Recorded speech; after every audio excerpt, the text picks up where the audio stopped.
तो आप सबका स्वागत है आज के इस सेशन में। आज मैं रस्किन बॉन्ड की कहानी लेके आया हूँ, एक नन्हा दोस्त।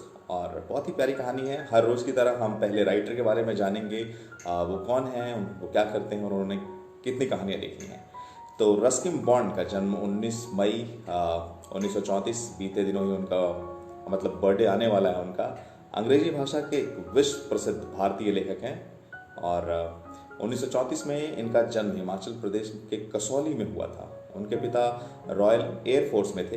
जब वो 4 साल के थे तब उनके माता पिता में तलाक हो गया था, जिसके बाद उनकी माँ ने एक हिंदू से शादी कर ली। रस्किन बॉन्ड का बचपन जामनगर और शिमला में बीता है। सन 1944 में पिता की अचानक मृत्यु के बाद वो देहरादून में अपनी दादी के साथ रहने लगे। तो उनके जो कैरेक्टर्स हैं ना, रस्टी और अंकल केन, ये आज भी मतलब चिल्ड्रन लिटरेचर के सबसे मशहूर कैरेक्टर माने जाते हैं। उन्होंने अब तक 500 से ज़्यादा कहानियाँ, उपन्यास, संस्मरण और कविताएं लिखी हैं, जिनमें से अधिकतर बच्चों के लिए है और जो आज भी काफ़ी पढ़े जाते हैं। तो रस्किन बॉन्ड की कहानियों पर फिल्में भी बन चुकी हैं। 1999 में भारत सरकार ने उन्हें साहित्य के क्षेत्र में उनके योगदान के लिए पद्मश्री से सम्मानित किया और 2014 में उन्हें पद्म भूषण से सम्मानित किया गया। Over tree still grow in Dehra के लिए साहित्य अकादमी पुरस्कार भी दिया गया। राइट, तो इनकी एक कहानी मैं पहले पढ़ चुका हूँ और आज दूसरी कहानी है एक नन्हा दोस्त, लिखा है रस्किन बॉन्ड ने। तो आइए शुरू करते हैं। जब मैं पहली बार लंदन पहुंचा तब मैं वहां किसी को नहीं जानता था। मैं 18 साल का था, अकेला था और एक नौकरी की तलाश में था। मैंने सप्ताह शोरगुल से भरे एक छात्रावास में बिताया, जहां असंख्य विदेशी छात्र रहते थे जो अंग्रेजी के अलावा हर भाषा बोलते थे। फिर मैंने किराए के कमरे के लिए विज्ञापन देखा जो सिर्फ 1 पाउंड प्रति सप्ताह पर उपलब्ध था। मैं तो वैसे भी बेरोजगार था ही और मुझे सप्ताह के 3 पाउंड भत्ते के रूप में मिलते थे, इसलिए मैंने बिना देखे ही कमरा ले लिया। वो कमरा एक इमारत की सबसे ऊपर बनी एक छोटी सी अटारी निकला। कमरे की ऊंचाई बहुत कम थी और उसके ऊपर सिर्फ एक टाइल की जड़ी ढलुआ छत थी। कमरे में एक पलंग था, एक छोटा सा ड्रेसिंग टेबल था और ऊपर एक कोने में छोटा सा गैस स्टोव जलाने के लिए किसी एक छेद में बहुत सारे सिक्के डालने पड़ते थे।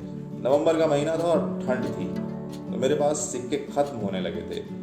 टॉयलेट जाने के लिए 2 मंजिल नीचे उतरना पड़ता था। कमोड के ऊपर एक नोटिस लगी थी जिस पर लिखा था, कृपया अपनी चाय पत्ती यहाँ ना डालें। क्योंकि मेरे पास चाय बनाने का कोई साधन नहीं था, इसलिए मेरे पास वहां डालने के लिए चाय पत्ती भी नहीं थी। हो सकता है वहां रहने वाले बाकी किराएदार अपनी चाय पत्ती वहीं डालते हो। मेरी मकान मालकिन यहूदी थी और उससे भी मेरा यही सामना कम ही होता था उनसे। वो तभी दिखाई देती थी जब किराया लेने का समय आता था।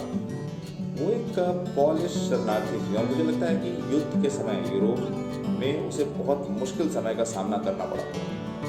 वो अपने कमरे के बाहर बहुत कम निकलती थी। उस इमारत में एक भी स्नानघर नहीं था। मुझे बेलसाइज रोड पर अपने सब बने सार्वजनिक स्नानघरों का इस्तेमाल करना पड़ता था। खाना खाने के लिए मैं भूमिगत स्टेशन के नजदीक एक सस्ते से स्नैक बार में जाता था। कभी कभी मैं अपने साथ डबल रोटी और सर्दिन मछली का डिब्बा घर से ले जाता था और उस दिन मुझे बहुत मजा आता था खाने में। क्या मुझे अकेलापन महसूस होता था? हाँ, बिल्कुल होता था। मैं बिल्कुल अकेला था। उस बड़े से शहर में मेरा कोई दोस्त नहीं था। मुझे तो वो शहर एकदम अकेला सा लगता था, धूसर और कोहरे में लिपटा हुआ।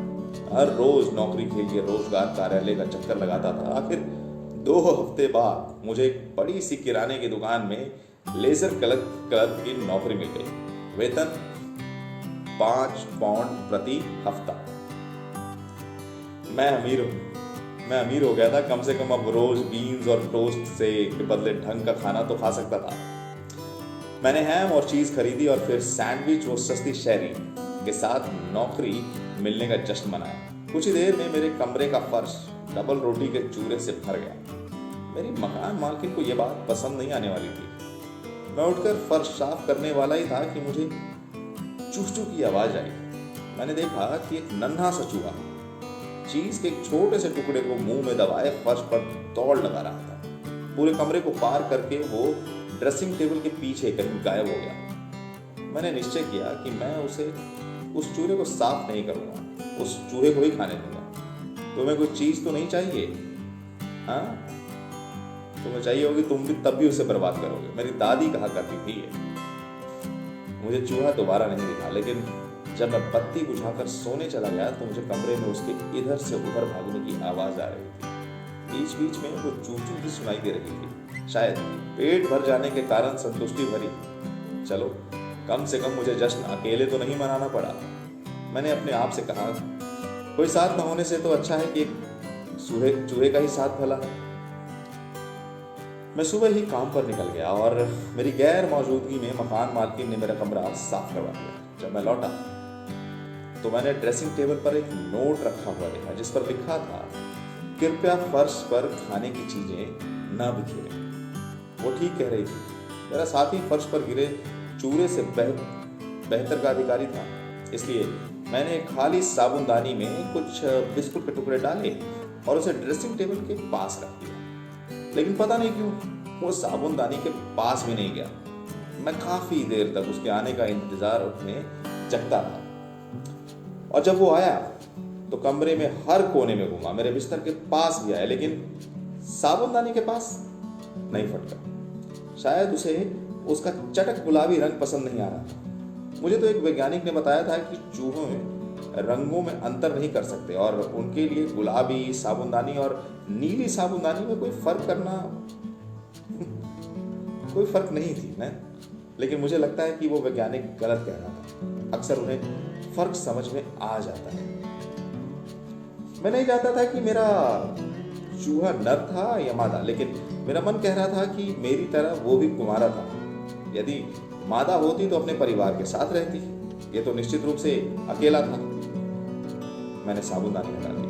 अगली शाम काम से लौटते वक्त मैंने एक प्यारी सी गोल छोटी थाली तश्तरी रकाबी खरीदी और उसके बीच में एक चीज का टुकड़ा रख के उसके ऊपर घर के पास रख दी। वो लगभग फौरन ही गोली छोटी थाली तश्तरी रकाबी के पास आ गया और चीज को कुतरने लगा। उसे स्वाद पसंद आया और वो पूरा टुकड़ा मुंह में दबाकर ड्रेसिंग टेबल के पीछे अपने बिल में ले गया।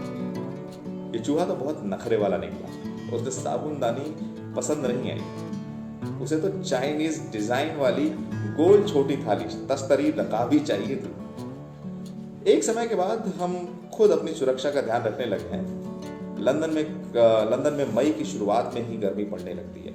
कमरे में घुटन महसूस होने के कारण मैंने उसमें मौजूद छोटी सी खिड़की खोल दी, जिसमें से हमारी छत जैसी और आपस में मिलती जुलती अनगिनत छतें दिखाई देती थी, लेकिन मैं उसे ज्यादा देर तक खुला नहीं रख पाया। अचानक मुझे अपने पलंग के नीचे एक आतंकित सी चू चू सुनाई दी।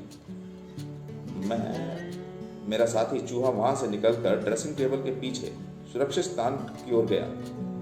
मैंने नजरें उठाई तो देखा खिड़की के पास एक मोटी सी बिल्ली बैठी और खोजपूर्ण निगाहों से अंदर झांक रही। मुझे लगता है कि उसने देख लिया था या शायद भांप लिया था और वो यदि वो धैर्य रखेगी तो उसे मुफ्त का भोजन मिल सकता है।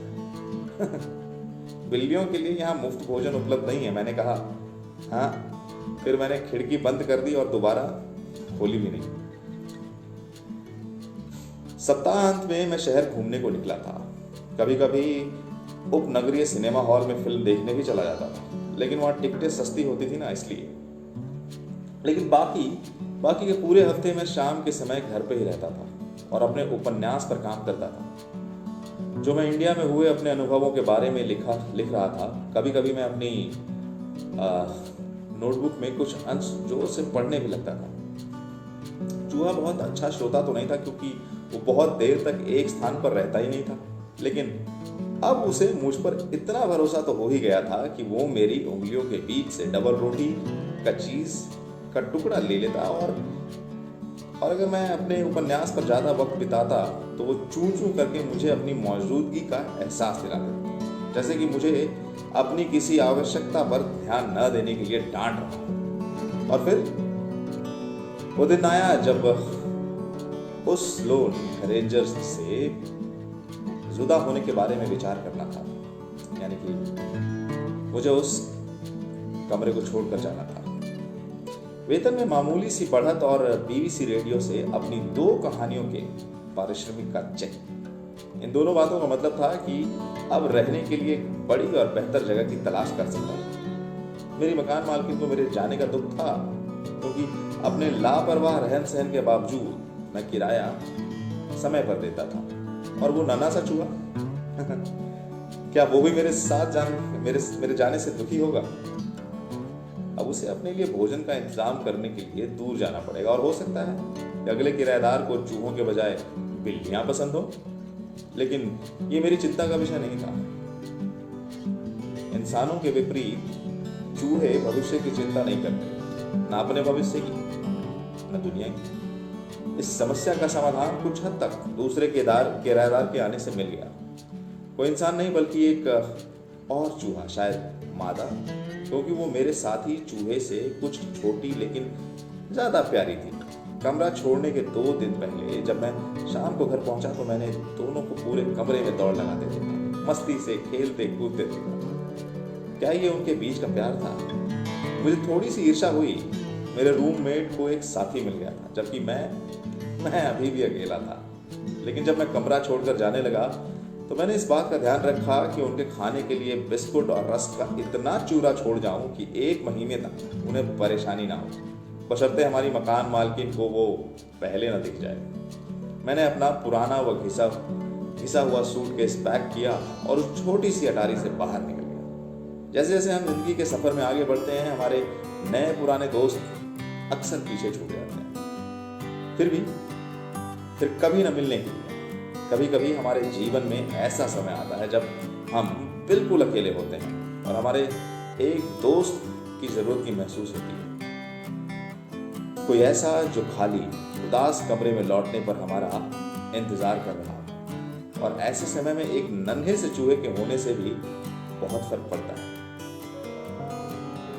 तो ये थी कहानी एक नन्हा दोस्त, लिखा था रस्किन बॉन्ड ने। बड़ी अच्छी कहानी है, उनके लंदन के समय की कहानी है। और आपको एक कहानी कैसी लगी नीचे कमेंट बॉक्स में लिख के ज़रूर बताइएगा, और अपने फ्रेंड्स और फैमिली के साथ शेयर करिएगा अगर आपको ये कहानी बहुत पसंद आई हो। और हाँ, अगर आप फेसबुक पर देख रहे हैं तो ज़रूर लाइक करिए हमारा पेज, और अगर आप यूट्यूब पर देख रहे हैं तो सब्सक्राइब करिएगा और बेल बटन दबाना नहीं भूलिएगा, ताकि जो भी मैं नया अपलोड करूं आप तक इन्फॉर्मेशन सबसे पहले पहुंचे।